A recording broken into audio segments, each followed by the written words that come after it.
Halo pemirsa GPR TV dari Sabang sampai Merauke, dari Miangas hingga Pulau Rote. Bertemu kembali dengan saya Angkria Ratri dalam program Kominfo Newsroom.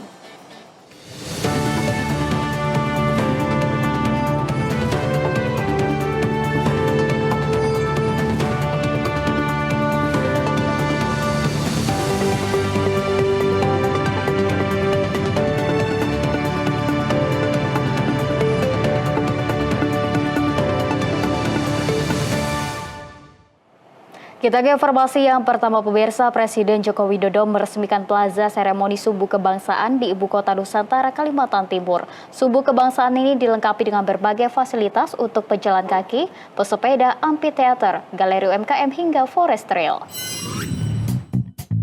Presiden Joko Widodo bersama jajaran menteri meresmikan Plaza Seremoni Sumbu Kebangsaan di Ibu Kota Nusantara. Peristiwa ini menandai sebuah tonggak sejarah penting dalam pembangunan IKN. Sumbu Kebangsaan merupakan elemen integral dalam kawasan inti Ibu Kota Nusantara yang berperan sebagai penghubung strategis antara Istana Garuda dan Taman Kusuma Bangsa, sekaligus memperkaya estetika landscape hijau di wilayah pusat pemerintahan IKN. Presiden Jokowi mengungkapkan Sumbu Kebangsaan merupakan ruang terbuka yang menggambarkan keharmonisan hubungan antara manusia dengan Tuhan, manusia dengan alam lingkungan, dan manusia dengan sesamanya. Presiden berharap dengan hadirnya Sumbu Kebangsaan mampu mewujudkan IKN Nusantara menjadi kota yang harmonis, nyaman, dan damai. Sumbu Kebangsaan ini merupakan ruang terbuka yang menggambarkan keharmonisan hubungan antara manusia dengan Tuhan, manusia dengan alam lingkungan, dan manusia dengan sesamanya. Saya berharap kehadiran Sumbu Kebangsaan yang dilandasi filosofi keluhuran hubungan Tuhan, manusia, dan alam ini akan menjadikan Ibu Kota Negara Nusantara sebagai kota yang harmonis, nyaman, dan damai. Pemirsa, Presiden Joko Widodo mengunjungi pusat pelatihan PSSI di Ibu Kota Nusantara. Dalam kunjungannya, Presiden memastikan bahwa lapangan-lapangan di pusat pelatihan ini akan siap digunakan oleh Tim Nasional Sepak Bola Indonesia mulai bulan September mendatang.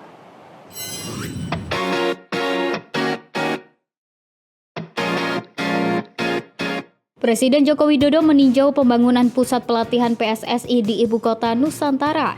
Hingga saat ini fasilitas pelatihan memiliki 2,5 lapangan dengan spesifikasi yang bervariasi. Menurut Presiden, meskipun saat ini hanya tersedia 2,5 lapangan, namun fasilitas ini sudah lebih dari cukup untuk memenuhi kebutuhan pelatihan timnas. Ia juga menambahkan bahwa dalam rencana jangka panjang akan ada total 8 lapangan yang akan dibangun untuk mendukung pengembangan sepak bola di Indonesia. Selain lapangan sepak bola, fasilitas penginapan bagi para pemain timnas juga telah siap, sehingga target penggunaan pada bulan September dapat terlaksana sesuai rencana. Presiden menjelaskan bahwa fasilitas pusat pelatihan melibatkan berbagai pihak, mulai dari PSSI, FIFA, hingga AFC. Kunjungan ini sekaligus menunjukkan komitmen pemerintah dalam mendukung perkembangan sepak bola nasional. Dengan infrastruktur yang terus dibangun dan diperbaiki, Presiden berharap prestasi sepak bola Indonesia dapat semakin berkembang di kancah internasional. Ini saya kemarin menanyakan ke Ketua PSSI, September akan dipakai. Karena ini sudah jadi 2,5 lapangan. Lapangan sintetis, rumput asli, dan juga lapangan yang setengah lapangan yang dipakai untuk teknis. Saya kira 2,5 lapangan ini lebih dari cukup. Meskipun nanti rencananya ada 8 lapangan.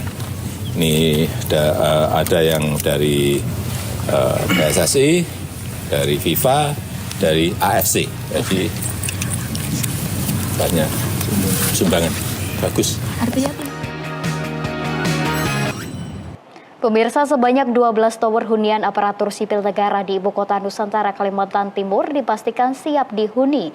12 tower tersebut akan digunakan sebagai tempat hunian bagi para petugas upacara peringatan HUT ke-79 RI di IKN.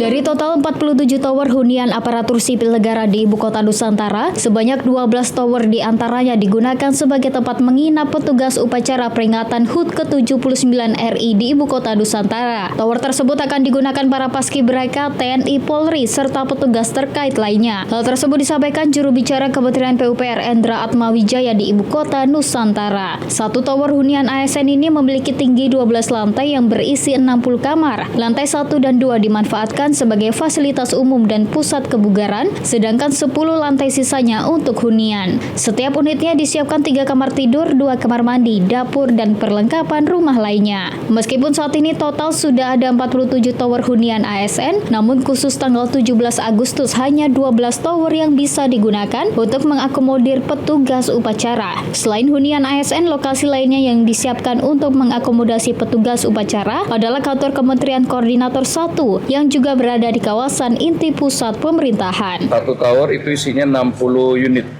Satu unit luasnya 98 meter persegi, isinya ada 3 kamar ya, termasuk ada ruang tamu, ada ruang makan, ada 1 kamar mandi di dalam, ada 1 kamar mandi sharing, terus ada untuk dapur, pantry, dan untuk jemur-jemur.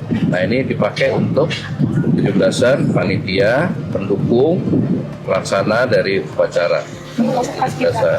Masuk paskibraka ada di sini.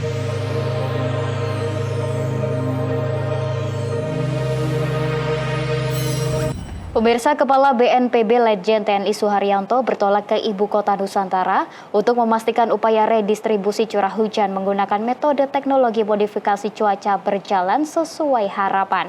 4 pesawat dikerahkan untuk mengoptimalkan pergeseran awan hujan di sekitar Penajam Pasir Utara, Kalimantan Timur.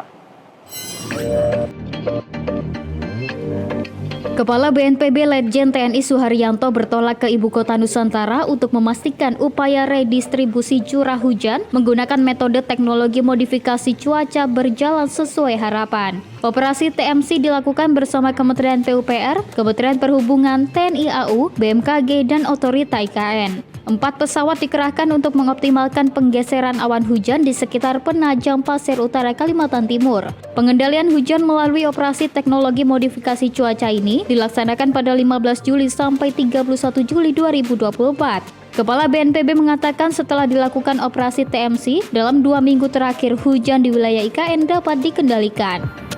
Dalam kesempatan yang sama, Suharyanto juga menambahkan bahwa kegiatan TMC ini juga merupakan salah satu upaya untuk mempersiapkan perhelatan peringatan Hari Kemerdekaan RI ke-79 yang akan digelar di IKN. Kita pun mendukung BNPB memastikan paling tidak kegiatan itu terlaksana dengan baik dan lancar. Dan apabila nanti cuaca menjelang 17 Agustus atau pas pelaksananya juga dikhawatirkan hujan, dan tentu saja kegiatan teknologi modifikasi yang kita gelar saat ini itu pun kita laksanakan. Pemirsa, sejumlah informasi akan kami hadirkan usai jeda pariwara berikut ini, tetaplah bersama kami.